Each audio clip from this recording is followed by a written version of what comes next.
ভাই এটা দেখেন তো, কি জানি বের হচ্ছে। ও ও ও আচ্ছা, এটা তো লা লিগার টাইটেল। দেখেন ভাই, আমি বলবো না যে বার্সেলোনা চ্যাম্পিয়ন হয়ে গেছে, বার্সেলোনা টানা 2 বছর চ্যাম্পিয়নশিপ ডিফেন্ড করে ফেলছে, কারণ যতক্ষণ না পর্যন্ত লা লিগা এটা বলবে যে Barcelona is the champion of Spain, ততক্ষণ পর্যন্ত আমি কোনো সেলিব্রেশন করব না।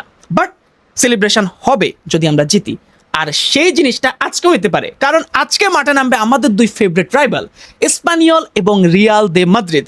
এবং 2 দল যদি আজকে একজন প্রকৃত রাইভাল, প্রকৃত প্রতিবেশী হিসেবে যদি আমাদের জন্য আজকে ম্যাচটা ড্র করে, অথবা রিয়াল মাদ্রিদ যদি আজকে ম্যাচটা হারে, তাহলে আজকে কিন্তু এটা ডিসাইড হয়ে যাবে যে লা লিগার চ্যাম্পিয়ন বার্সেলোনা। বাট চ্যাম্পিয়ন হই নাই, তবে চ্যাম্পিয়ন না হলেও at this point of time Barcelona number 1-এ আছে লা লিগার টেবিলে, অ্যান্ড 14 পয়েন্টের ডিফারেন্স আছে। যদি এক ম্যাচ বেশি খেলছি, but 14 point, can you imagine? একটা লা মাসিয়া 11 সেটা 14 পয়েন্টের ডিফারেন্সে আছে ডোমেস্টিক লিগে। আনবিলিভেবল। এখন দেখেন, লিগ জিতলে সেটা নিয়ে আমরা পরে কথাবার্তা বলবো, বাট গতকালকের ম্যাচ একটা প্রাইম এক্সাম্পল যে at this point of time আমাদের কোনো প্রকার এটা জানার দরকারই নেই যে কোন প্লেয়ার ভালো খেলছে, কোন প্লেয়ার খারাপ খেলছে, টিম কেমন খেলছে, খেলা কেমন হয়েছে, ট্যাকটিক্যালি কীরকম হয়েছে। যেটা আমাদের দরকার সেটা হচ্ছে উইন অ্যান্ড 3 পয়েন্ট। অ্যান্ড এটাই একটা প্রাইম এক্সাম্পল ছিল যে আমাদের এই জিনিসটাই দরকার, কারণ কোনো বার্সেলোনা ফ্যানের মুখে আপনি এটা শুনবেন না যে টিমের এ খারাপ খেলছে, ও খারাপ খেলছে, এটা করছে, সেটা করছে, কারণ সবার কাছে যে জিনিসটা এখন ম্যাটার করতেছে সেটাই হচ্ছে 3 points and a win.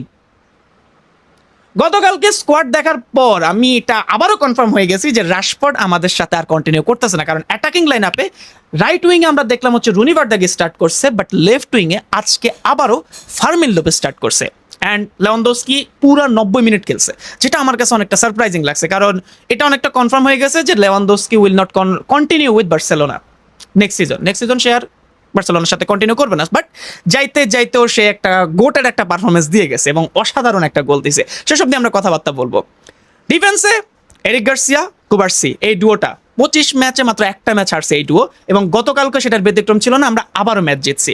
Right সাইডে রাইট ব্যাক হিসেবে আমাদের খেলছে হচ্ছে এরিক গার্সিয়া, অনেকদিন পর কিন্তু সে রাইট ব্যাক এই পজিশনে এসে ফিরে আসছে, অ্যান্ড লেফট ব্যাকে জয়া ক্যান্সেলো দিয়ে আমরা স্টার্ট করছিলাম। মিডফিল্ডে আমাদের Danny Olmo as a number 10, Pedri and গাবি এই জিনিসটা স্টার্ট করছে। এখন দেখেন ফার্স্ট হাফে এমন বোরিং খেলা হয়েছে, এখন দেখেন বোরিং জিনিসটা যে এমন এই জন্য হয়েছে যে 2 দলই অ্যাটাক করতেছিল না, ম্যাচ মাঠে বসেছিল এমনটা না, বার্সেলোনা অ্যাটাক করতেছিল বাট ফাইনাল আউটপুটটা পাচ্ছিল না। বার্সেলোনা প্রপারলি 2 সাইড দিয়ে অ্যাটাক করতেছিল, কিন্তু আউটপুটটা আমরা পাচ্ছিলাম না, কারণ লো ব্লক টিমগুলোর কাজই এটা যে তারা বক্সের ভিতর ঢুকতে দেয় না। তবে গতকালকে আমরা একটা প্রশ্নের উত্তর পেয়ে গেছি যে কেন লামিন ইয়ামালকে হ্যান্সি ফ্লিক প্রতিটা ম্যাচ স্টার্ট করাইছে, যখন আননেসেসারি ম্যাচ, দেখেন আননেসেসারি ম্যাচ এটা ফ্যানদের মতো মনে হয়েছে, বাট হ্যান্সি ফ্লিক সেগুলোকে আননেসেসারি হিসাবে নাই। সে যতক্ষণ পর্যন্ত লামিন ইয়ামালকে ব্যবহার করা গেছে ততক্ষণ পর্যন্ত সে ইউটিলাইজ করছে, এবং কেন করছে সেটা কিন্তু আমরা লাস্ট 2 ম্যাচে আমরা দেখে ফেলছি। রুনি ভার্দাগি, ফার্মিন লোপেজ 2জন 2 ফ্ল্যাঙ্ক দিয়ে খেলতেছিল, বাট আপনি এটা খেলা দেখলে সারপ্রাইজ হয়েছেন, এবং আপনি যদি না দেখেন তাও আপনি সারপ্রাইজ হবেন এটা শুনে যে রুনি ভার্দাগির থেকে বেশি ড্রিবল করছে ফার্মিন লোপেজ, এবং ফার্মিন লোপেজ কিন্তু ন্যাচারাল উইঙ্গার না, এটাই ভাই। এবং কালকে খেলা দেখলে আপনি বুঝবেন যে আমরা যে রাইট সাইডে একটা ডমিনেশন চালাই লামিন ইয়ামাল থাকলে, এবং আমরা যে একটা অ্যাটাকিং থ্রেট ক্রিয়েট করি, সেই জিনিসটা কিন্তু কালকে আমরা পাচ্ছিলাম না।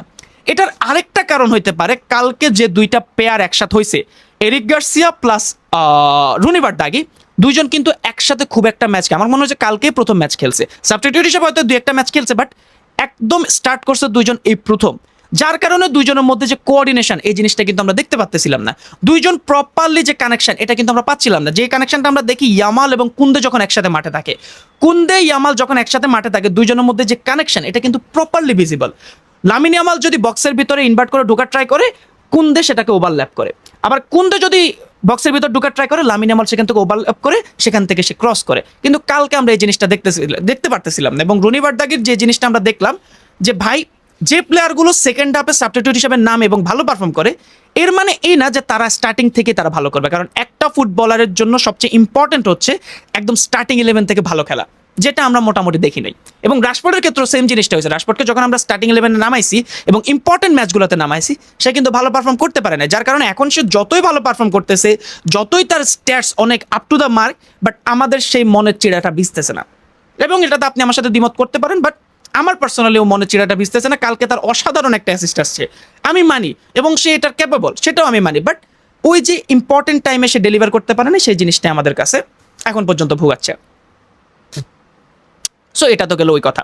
ফার্স্ট হাফ প্রপারলি বোরিং গেছে, এবং ফার্স্ট হাফের যদি বেস্ট প্লেয়ার বলি, জোয়ান গার্সিয়া ভাই আমাদের জন্য ব্লেসিং, এবং কালকে সে মোস্ট প্রবাবলি এমবিপি হয়েছে, এবং কারণ যথেষ্ট আছে। বুদিমিরে সে যেভাবে আটকেছে, বুদিমিরের শটগুলা, এবং ফার্স্ট হাফে ওসাসুনা ওয়াজ বেটার দেন আস ভাই। অ্যাটাকিং থ্রেটগুলো তাদের বেশি ডেঞ্জারাস লাগতেছিল রাদার দেন আস। সো ওই জিনিসগুলো জোয়ান গার্সিয়া খুব ভালোভাবে ট্যাকেল দিয়েছে, যদিও একদম লাস্ট মোমেন্টে সে একটা গোল খেয়েছে, সেখানে আমি তার খুব একটা দোষ দেখতেছি না, আবার দোষ দিলেও দেওয়া যায়, কারণ সে যে লেভেল এখন নিজেকে নিয়ে গেছে, এই লেভেলে এটা যদি সেভ দিয়েও দিত আমার কাছে খুব একটা অবাক লাগতো না, বাট গোল কনসিড করছি, যাই হোক। এবং সে কি জানি একটা ট্রফি আছে, ওই ট্রফির জন্য সে অলমোস্ট হয়ে গেছে, কারণ 28 ম্যাচ সে খেলে ফেলছে। এবার আসি সেকেন্ড হাফে কি হয়েছে। সেকেন্ড হাফে হ্যান্সি ফ্লিক কিছু জটিল রকমের ট্যাকটিক্যাল চেঞ্জ করছে। আমি এক্সপেক্ট করতেছিলাম যে সেকেন্ড হাফে চেঞ্জেস হবে, যেহেতু ফার্স্ট হাফে আমরা তো ভালো খেলা খেলতে পারি না, সেকেন্ড হাফে চেঞ্জেস হবে। অ্যান্ড আমার মাথায় কি ছিল যে লেভানডস্কির উঠাই দিবে, সেই জায়গাতে ফার্মিন লোপেজ না ফেরান তোরেস নামবে, রাইট সাইডে ফার্মিন লোপেজরে উঠাই দিবে, এবং সেই জায়গাটাতে রাশফোর্ড নামবে। বাট চেঞ্জেস হয়েছে, ফেরান তোরেস রাশফোর্ড দুইজনেই নামছে, কিন্তু ড্যানি অলমোরও উঠানো হয়েছে, রুনি ভার্দাগের উঠানো হয়েছে, ফার্মিন লোপেজের উঠানো হয় না, কারণ সে ভালো পারফর্ম করতেছিল, তাকে নাম্বার 10-এ শিফট করা হয়েছে, এবং লেফট উইংয়ে খেলানো হয়েছে ফেরান তোরেসরে, লেফট উইংয়ে খেলানো হয়েছে ফেরান তোরেস, এবং রাইট উইংয়ে আউট অফ নোয়ার রাশফোর্ড খেলা শুরু করতেছিল। যদিও সে ধরেন লেফট উইংয়ে যতটা ভালো খেলছে ততটা ভালো খেলতে পারে না, বাট ম্যাচে যে জিনিসটা কালকে আমাদের ম্যাটার করতেছিল সে সেই জিনিসটাই সে ডেলিভার করছে।